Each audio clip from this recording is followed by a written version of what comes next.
Rushing back to the living room, the kids were heading to the door to greet their friends who were about to ring the doorbell. "See y'all later. We're about to go to the park. Make sure you're home for dinner and not too late before it gets dark." "Yes, ma'am," they both said and rushed out the house, excited. "So how are you and Carter?" Beth asked, reaching for the laptop. Same old, same old. Junior and Crystal just asked if he could come back home," I answered. "And what you say?" "Hell no." "You didn't say it like that, did you?" Beth asked, cutting her eyes at me smirking. "Well, no," I replied, laughing. "I told them that there comes a time when some people aren't meant to be. They must let go of that person in order for God to bring the right person," I added. "I heard that," Beth said, bringing her attention to chapter 9, letting me know that this conversation was over with.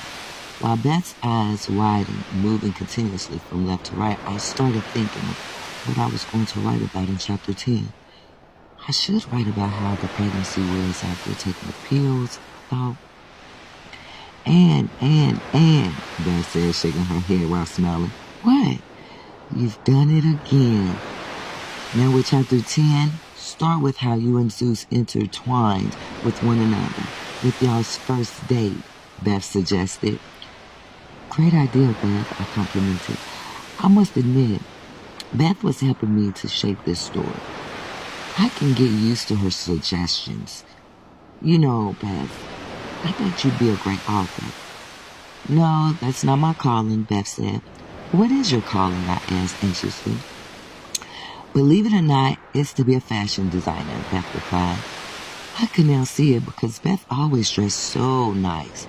She could put anything together to make it look so nice. It was her that picked my clothes out and did my hair to go on that date with King in no time. How could I have not noticed? Well, let me make this promise to you. When I become the successful author, I'll make sure that you become in contact with someone who's in that field. Oh, and who knows? Maybe one day you'll let me write an article about you." Beth smiled and leaned over and hugged me. "That's a bet," she said, and then rose from the couch and said, "I gotta run. I promised my granny that I would be over for dinner." "Tell Miss Beatrice I said hello." "I sure will."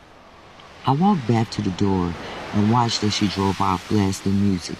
Closing the door, I thought to myself, let me start on dinner. Chapter 25. Tuesday morning was here, and I was excited for how the day was going to